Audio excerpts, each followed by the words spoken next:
Welcome into lecture number 8 of linear algebra. This lecture is on bases and dimension. So let's start off by defining what we mean by a basis. Bases here, this is not bases, this is bases, and it is the plural of the word basis. And so we'll define this now. But a set V1 through Vn of vectors in a vector space. I mean, if we're calling them vectors, then they live in a vector space, but we want to define the vector space here. So the vector space is called V. This is said to be a basis of V. So this is what we're defining, right? A basis of V if and only if the following two things are true. So this if with a double F means if and only if. Number one, the vectors must span V. So V1 through Vn form a spanning set for V.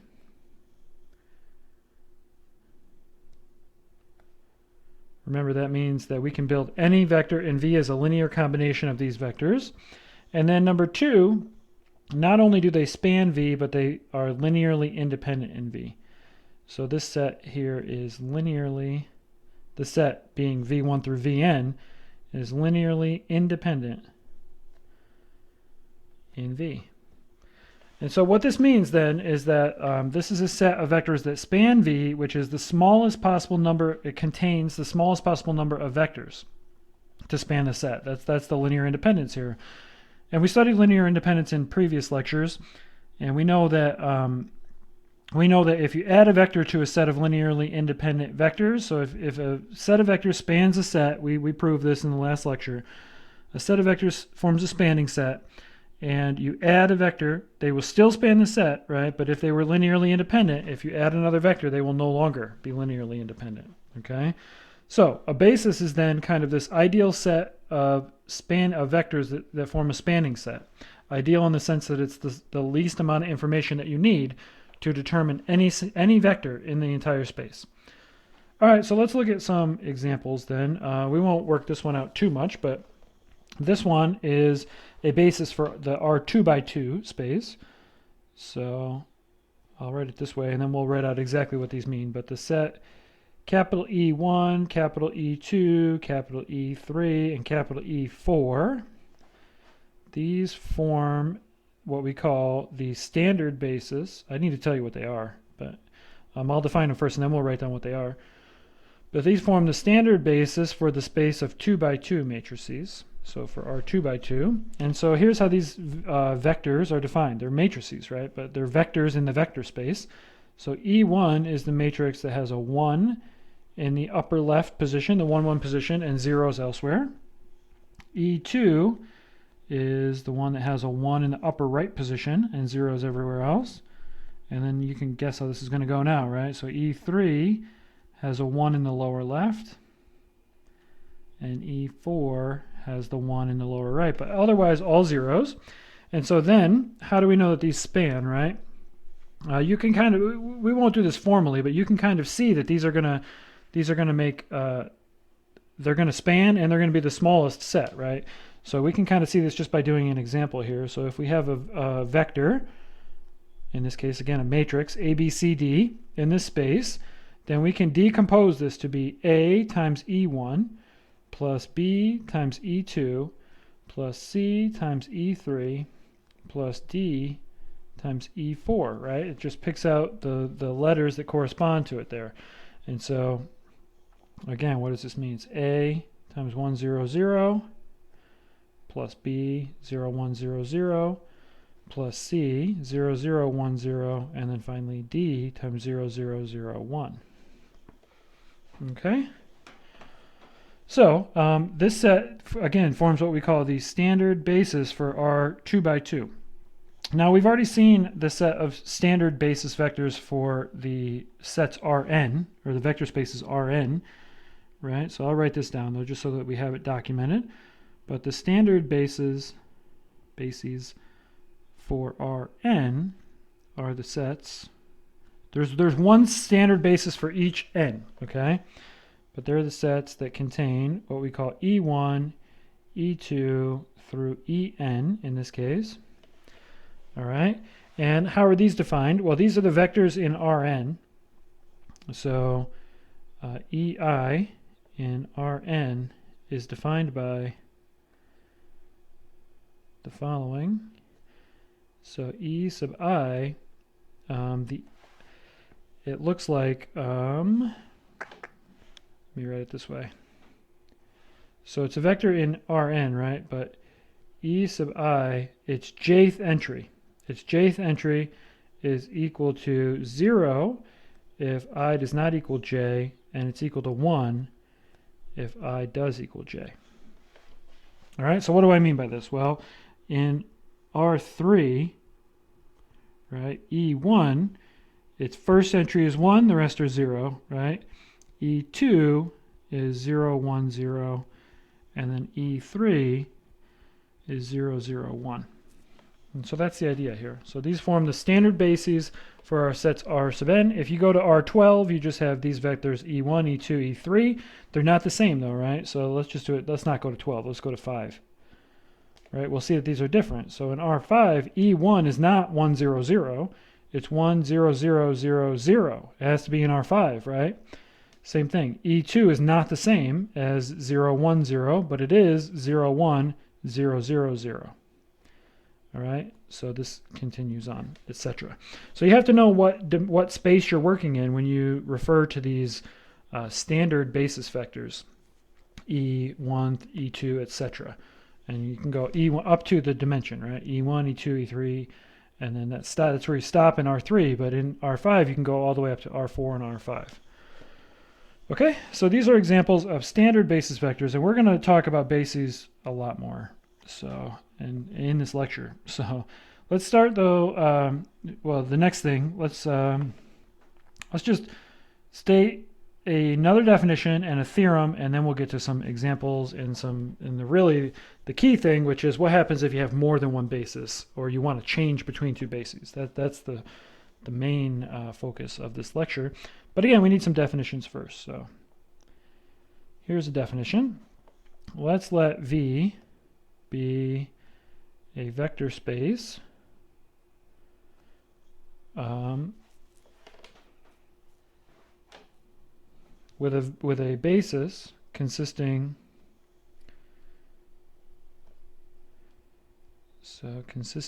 of k vectors. So we have a basis, and in the basis there are k vectors. All right, so then what we define is the following. So we say that the dimension of V, that's what we're defining, dimension of V is k. All right, so the dimension of V is the number of vectors in a basis. Okay, so well, we need some other things here though. So what about the following? The vector space that contains only the zero vector. So the trivial vector space that contains only the zero vector, we have to define this. It has no basis because the zero vector is linearly dependent with everything else, and if it's the only one to choose, then we can't find a set of linearly independent vectors in this vector space, right? So since this has no basis, then we say that this has dimension 0. So it's possible to have dimension 0, but there's only one trivial vector space, right? That only has the 0 vector. That's going to be, the only one with dimension 0. All right. And so now here I'm going to add some notation here, but if the dimension of V is finite, so I've noticed the notation here, dim of V, dimension of V is finite, then V is called a finite dimensional vector space. And these are the ones we're going to focus on, although they're not the only ones we're going to study. But finite dimensional vector space, or FDVS, finite dimensional vector space. All right? Otherwise, if we can't find a finite number of vectors that form a basis of V, then our vector space is said to be infinite dimensional. All right? So here's an example.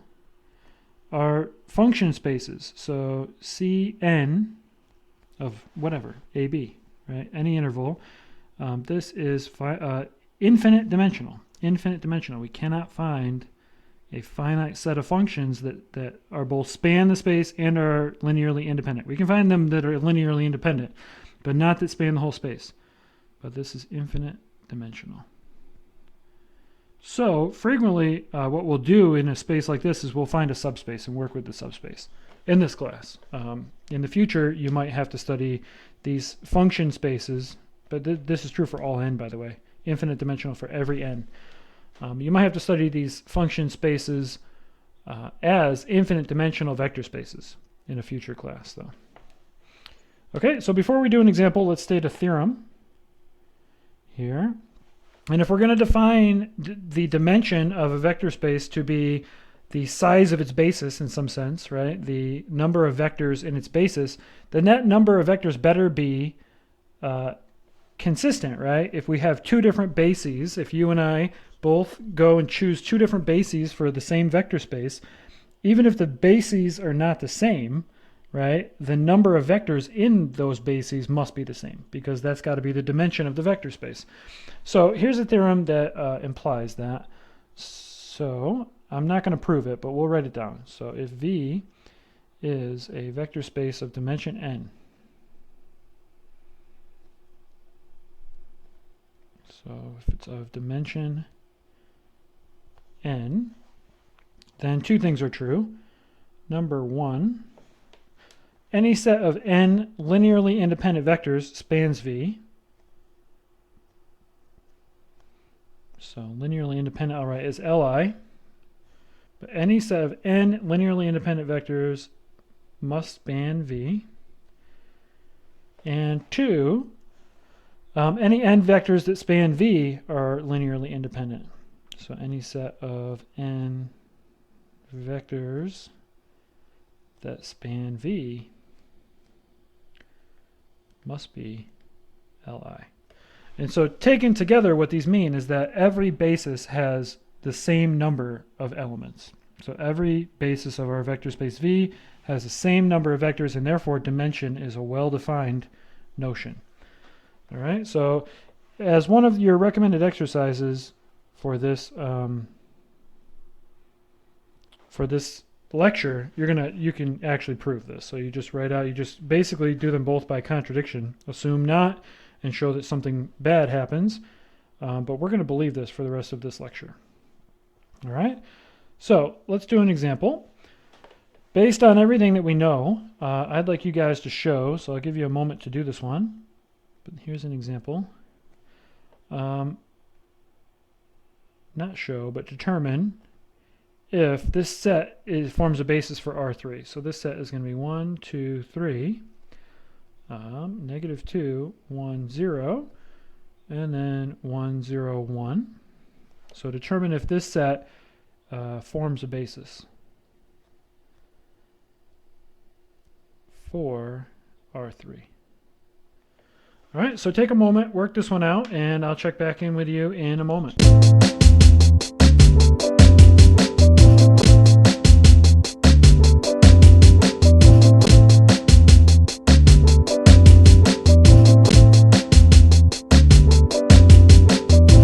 Now that you've had a chance to work this out, what do we have to do? So we're given a set of 3 vectors in R3.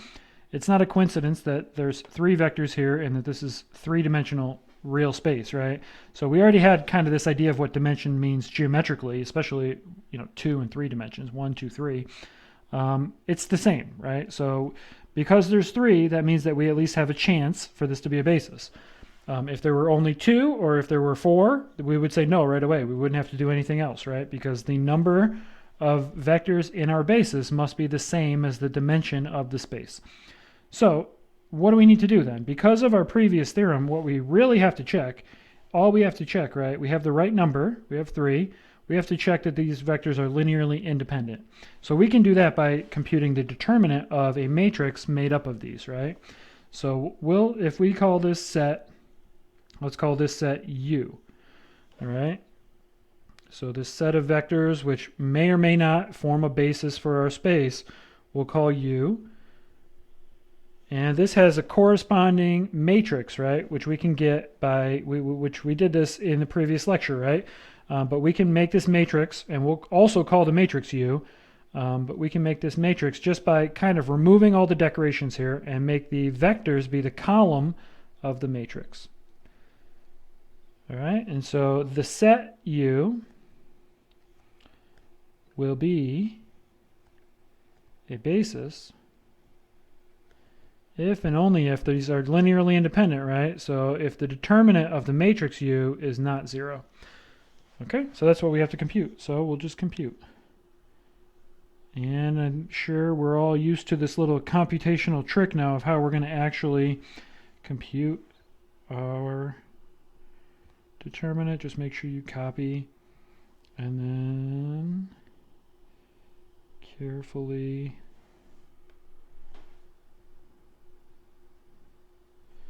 add and subtract all these up, right? So our determinant of U is going to be 1 plus 0 plus 0, right? Multiply, multiply, multiply, minus, this way, negative 4 plus 0 plus 3.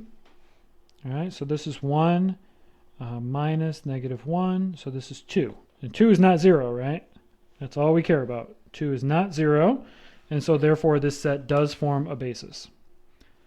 Okay, so hopefully that makes sense. So therefore, our set U of these vectors, 1, 2, 3, negative 2, 1, 0, 1, 0, 1, does form a basis for R3. So the next thing that we'd like to do is talk about coordinates. And coordinates are directly related to bases. So let's set this up as like a motivational example. But we'll call this item changing coordinates. We're going to do this in two-dimensional space first, and R2, and then we will extend the idea to general vector spaces. But so changing coordinates. So here's the idea. Let's suppose that we have two bases and that one of them is a standard basis. So let's let, again, I'll name these bases by capital letters, and then we're going to name matrices by the same thing if we work this out. So, but anyway, so let's say we have our standard basis E1, E2, and we'll call this the basis E. And similarly, let's say we have another basis U, U1, and U2. All right, so here's the idea. Given a vector, so given any vector, but let's just say we have a fixed one. Given a vector x in R2, we now have two ways to write this as a linear combination of basis vectors, right? Because we have two different bases here. So on one hand, x in its standard coordinates, right, may be written as alpha, beta. So if we're given this vector in this form, this is always in our standard coordinates, and frequently what we'll do is we'll write this as alpha, beta. So if there's a question about the basis, we'll write it like this. So this is in terms of our basis E. And what this means then is, working from top to bottom, is that this alpha and the beta are the coefficients, right? They're the coefficients of the unique linear combination of E1 and E2 that give us the vector x. Now at the same time, we can find a linear combination because U is also a basis. So let's write this all down. But since U is also a basis, then we can write, okay, well, x is also equal to, let's just say, AB, U in this case, right? So it's equal to this vector of coefficients. So what do I mean? Well, it can be written as a linear combination of the vectors in the basis U. So it can be written as A times U1 plus B times U2. And then those A and those B can be collected in a vertical vector like this. And so these vectors are called the coordinates of x with respect to the basis. All right, so that's what we mean here. So when we write this kind of square brackets and then the basis underneath, right? So this is, again, with respect to U, I used AB. So this is to denote what we call the coordinates. So the coordinates of our vector x in the u basis. And the same thing is going to be true in the e basis, right? So the e basis is a standard basis. So maybe we don't need all these decorations, right? So let's write it this way. By convention, let's say we have x equal to just regular vector notation. This, if there's no decorations, this always means the standard basis or the standard coordinates. So no decorations means standard coordinates. Up here, we would call these maybe u coordinates. So now the question becomes, okay, we've got our single vector x. It's written as two different linear combinations here. One is a linear combination of the standard basis. The other is a linear combination of the vectors u1 and u2. And we want to be able to switch between these two. All right, and it turns out that matrices are going to be involved here. So this is the main idea here. So how can we, given a vector in standard coordinates,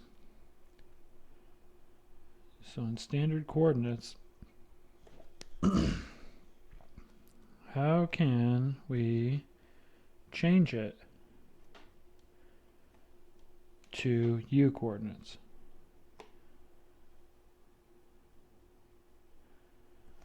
All right, so this is the idea. Well, here's the scenario then. So we have our vector x. This is equal to, again, alpha and beta. And we want to find its u coordinates, right? But we need to write down now something in terms of the u's. So our u1 vector, let's call this one u11 and then u21. And then our vector u2, this will be the vector u12 and u22. All right. And we want to try to find a linear combination of these vectors, right? So we want to try to write this out, right? So we want our x, which on one hand is equal to alpha, beta. We want to find an a and a b that make this a linear combination of the u1 and u2. So it's going to be a u1 plus b u2. And then if we write this all out in terms of the coordinates here, of everything that I've just kind of given these definitions to, so the u1 and the u2 here, then what's this going to be? It's going to be a times u11 u21 plus b times u12 u22. All right. And if we collect this all together, this can then be written as a matrix equation. u11, u12, u21, u22 times coordinate vector AB, right? This is what we're looking for. So I'm going to change the notation here, actually. So this is coordinate vector, u coordinate vector AB. And so what we have now then, right, is that our x is equal to, so I'm going to add the decorations back in here. But in terms of a matrix equation, the x in standard coordinates is equal to the matrix U, which is built, so our matrix U is just the matrix whose columns are U1 and U2, right? So this matrix U, so the standard coordinates are the matrix U times the unknown U coordinates. But we're in this scenario, we were supposing that we were given the standard coordinates, and we're assuming that U, right, forms a basis. If U is a basis, it means its columns are linearly independent, and therefore the inverse matrix exists, right?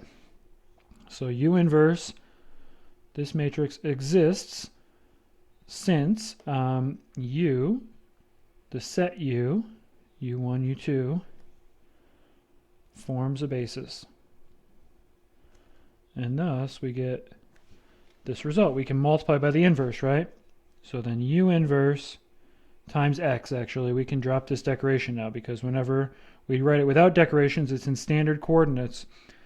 This is how we determine the U coordinates of our vector X. All right, so on one hand we have this. We also learn this though, right? We also learn how to convert, if we're given the u coordinates, we also learn how to convert it to standard coordinates. And so here we have two transition matrices. We call these transition matrices because we're transitioning from one basis to another without actually changing our vector. We're changing the coordinates, right? So these are also called change of coordinate matrices.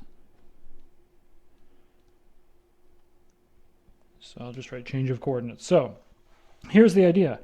We have our bases. E, again, has to be the standard basis in this setup. So E is the standard basis. U is some other basis, right? And we just can represent the matrix here. So with matrix U, the matrix U, the columns of the matrix U are the basis vectors of U written in standard coordinates. We'll do an example in a minute, but the columns of the matrix U written in standard coordinates, right? And so then we have two transitions here. If we want to transition from the standard basis to the U basis, we need to multiply by the inverse matrix, U inverse. So that's just by this right here, right? So here's how this works. We take our vector x, it maps to U inverse times x, which we write simply as x in U coordinates, right? Similarly, if we want to go the other way, if we want to go from our U coordinates to our standard basis, then we just multiply by the matrix U. So in this case, we're given the matrix x, or sorry, the vector in U coordinates, and it maps to U times x U, and that just gives us x in its standard coordinates. All right, so these are transition matrices. So this is the key to everything now, because once we have these matrices, then we can switch between coordinates. That means we can change bases to suit our problems that we have at hand, right? So maybe for one problem, for a specific problem, it's better to use a certain kind of basis. And that's going to happen a lot as we move forward in this course. We're going to find that certain bases are better for certain kinds of problems. So let's take a moment now to work one of these out ourselves. So here's an example. Let's suppose we are given E1, E2. This is in two-dimensional space. U1, whose standard coordinates are 3, 2, and U2, whose standard coordinates are 1, 1. And this vector x, whose standard coordinates are 5, 4. It's supposed to be 4. So 5, 4. What I want you guys to do is take a moment to find the U coordinates of x. So find the U coordinates of x. So take a moment, work that out, and I'll check back in with you in a moment.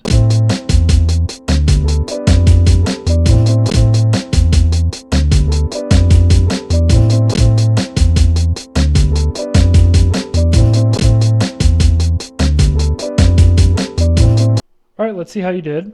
So in this one, we're given everything here. By the way, I didn't say this, but we can say it now. So what are the U coordinates of U1? What do you think? The U coordinates of U1. Well, U1 is 1 times U1 plus 0 times U2, right? So the U coordinates of U1 are just 1, 0. What about U2? The U coordinates of U2, this is 0 U1 plus 1 U2. So this one's 0, 1. So the basis vectors actually look like the standard vectors, right, when written in their own basis, And that's kind of the whole point, right? It's all about perspective. So in the U basis, U1 and U2 are the standard basis vectors because they're the building blocks. They are the building blocks, right? But that wasn't the question that we were asked, but it just occurred to me that we should talk about that. So what we want to know is what are the U coordinates of x, right? So this is going to be A U1 plus B U2 in standard coordinates, right? So what are A and B? And based on all the work that we did up here, the setup, what we need to do is we need to write the matrix U and then find its inverse, right? So the inverse matrix is what's going to map from the standard basis to the U basis. So the matrix U itself is the matrix that's made up of columns U1 and U2. All right, and then its inverse we can use the cofactor method, right? So its inverse is going to be swap these two and negate these two, right? So let's see. We need the determinant though, right? So the determinant of u is going to be 3 minus 2, which is 1. So that's no problem. And so then u inverse is going to be, again, cofactor method. The cofactor for this, right, is this. So these get swapped and these get negated. And then we divide by the determinant, but the determinant is just 1 anyway. So this is the inverse matrix. And you can check this by just multiplying everything out, and you'll see that it does work out. This is the correct inverse matrix. And now at this point, we just multiply through. So the u coordinates of x are going to be u inverse times x. So it's going to be 1, negative 2, negative 1, 3 times the coordinates of x, which are 5, 4. And so we multiply this out. Square bracket here. So it's going to be 5 minus 4, so that's 1. And then negative 10 plus 12, so that's 2 in u coordinates. And so what this means is that the vector x, whose standard coordinates are 5, 4, this one's going to be 1u1 plus 2u2. Right? So u1 is 3, 2 plus 2u2, that's 1, 1. So this is 3, 2 plus 2, 2, 5, 4. Check, right? But what we're looking for here are these coefficients. These coefficients, right? And so this is the answer. So this is our x in u coordinates. But it does work. It does work out. We checked it multiple ways here, actually. Okay, so that's how the change of coordinates works when one of your bases is the standard set of vectors, so the standard basis. The next question becomes, how do we do this in general?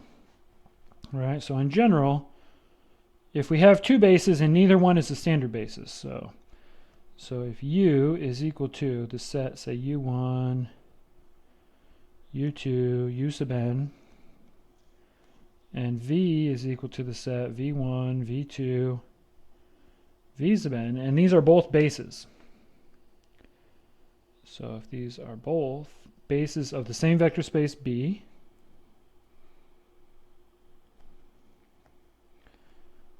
all right, then we want to convert from U to V and vice versa, right? So I'll write it this way. Then any vector X in V has coordinates in each, right? So it has coordinates XU and XV. How do we convert between them? This is the question. All right, and so the answer is we have to factor through the standard basis. So that's our question. Our answer is to factor, and I'll draw a picture for this even, but factor through the standard basis, E. All right, so here's the deal. We have our vector, let's say, x in u coordinates, right? So this one lives in u coordinates. We want to get it into v coordinates. How are we going to do that? We're going to first change it to standard coordinates and then change from standard coordinates to v coordinates. And so this will get us into our v coordinates over here. Well, how do we do that? To go from u to e, we multiply by the matrix u, right? From u to e is u. So this is going to be multiplication by the matrix u. So this one right here is going to be u times xu. So now it's in standard coordinates, right?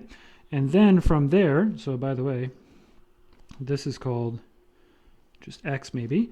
And then from there, what do we have to do? Well, from there we have to change it to v coordinates. So for this arrow, we need to then multiply this by v. V inverse times x, right? And so that'll be this right here. V inverse times x is the x coordinates. But we now have to combine all this into one, right? So combined, we'll say it this way. We want to find a matrix S, which multiplied times the u coordinates gives us the V coordinates. So this matrix S is the transition matrix from U to V. So S is the matrix from U to V. This is again called a transition matrix. Well, how is it going to work? We just worked out all the details actually. So we get X by applying U, right? And then after that we apply V inverse. But this has to work from right to left actually. So here S is equal to first multiply by U, and then on the left multiply by V inverse. So this matrix S goes from V inverse, it's V inverse times U. So it goes from U to V, from U to V. All right, so this is the transition matrix in general from a basis U to the basis V. What if we want to go back? Well, this matrix S must be invertible because it's built out of the product of two non-singular invertible matrices. So the reverse, right, the transition matrix from V back to U in this case is given by S inverse, which is obviously the inverse of V inverse U. And if we remember how inverses work, we invert each part, but we also change the order, right? So this is U inverse V. So U inverse V goes from V to U, and V inverse U goes from U to V. And so these are our transition matrices between general bases. So let's do some examples, and then we'll leave this lecture here. But I've got a couple of examples that I'd like us to work out. The first one is just, again, in R2, but with two different bases. So this one's number 8. So for this one, I'd like us to find the transition matrices only between these two bases. So here are the bases. The basis U is going to be the same one that we just used. So 3, 2, and then 1, 1. And the basis V is going to be the basis 5, 2,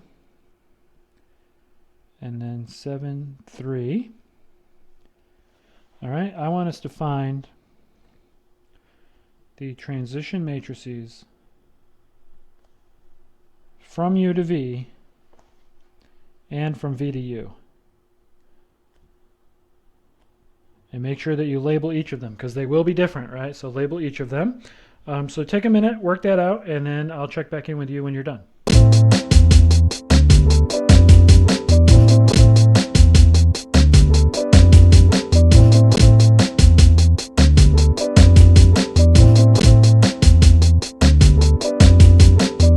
All right, let's see how you did. So the matrices that we have here for our bases are, this is the one we used before, right? So there's U. Since we already know the inverse of this one, let's compute it.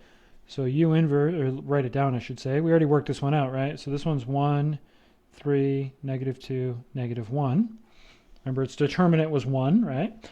The matrix V is this one. So this is 5, 7, 2, 3. All right? And if we want to go from V to U, let's start with this one. From V to U, because of the pieces that we have here, right? So from V to U, then we go V to E to U, and these matrices are U inverse following V, right? So we'll call this transition matrix S. This one will be U inverse times V. And we've already got those pieces, so that's why we'll start with this one. So the matrix S that goes from V to U, this is going to be the product of U inverse times V. All right, and we'll just work this out. So this, just carefully work it out, right? So this is 3, this one is 4, this one is -10 plus 6, so -4, and this one's -14 plus 9, so -5, right? -14 plus 9. All right, so there's our transition matrix from V to U. Remember, this is V, this is U inverse, and this is V. So this goes from V to U. Now, to find the other one, to find S inverse from U to V, we just take the inverse of this, right? So this is going to be 1 over the determinant of S times, and then remember how this works. Switch these two and negate these two. We just need to compute the determinant of S now, right? So the determinant of S, if we go back up here, is going to be negative 15 minus negative 16. So this is 1. This doesn't always happen, right, where these are 1. But this one is 1, so this is good. So our inverse matrix here is our transition matrix in the other direction. It's negative 5, negative 4, and then 4, 3. So this one goes from U to V. This one goes from V to U. And you can compute these in either order, right? And, you know, maybe this one you called S and this one S inverse. That's fine. As long as you have the right matrices and as long as you've labeled what direction they go. So from V to U or from U to V. Then you're all set. Okay, here's one last example. And this one is with polynomial vectors. So a space of polynomial vectors. This is item 9 of the lecture. So here's what I would like us to do. So I want to use this setup to find the Taylor series for this polynomial, p of x equals x squared minus 2x plus 4, centered at x naught equals 3. Okay, so there's different ways to do this, but really in this setting, what do we want to do? We want to change the basis. So this one is in the following basis, right? So maybe I should write this out. So the standard basis, let's write it out this way.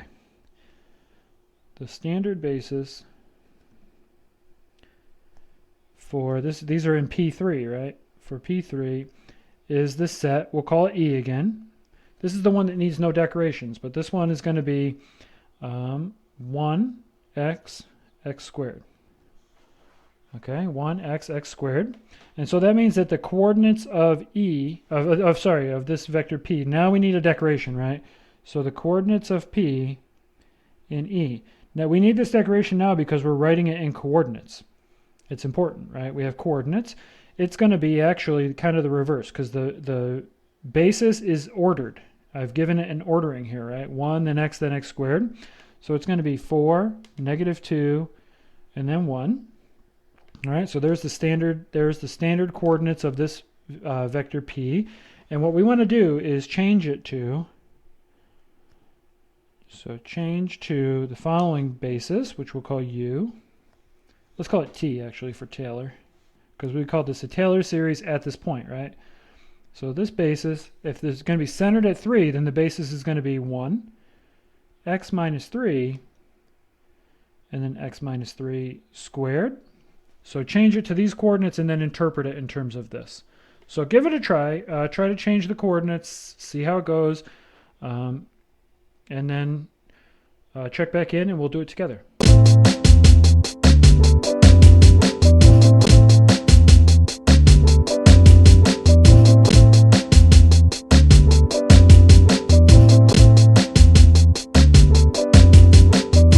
All right, let's see how this one went. So the first step here is to write the basis vectors in T in their standard coordinates, all right? So we need to know what are these vectors, so how does our T look in standard coordinates? Well, these first two are pretty straightforward. So 1, that's the same, right? So that's going to be standard basis vector 1, 0, 0. This next one is x minus 3. Well, in standard coordinates, x minus 3 is going to have a negative 3 in the first component, a 1 in the second component, and then a 0. Well, why is that, right? So let's write it out. So x minus 3 is equal to negative 3 times 1 plus 1 times x plus 0 times x squared. And so in coordinates, right, in these E coordinates, it goes, you pick out the coefficients.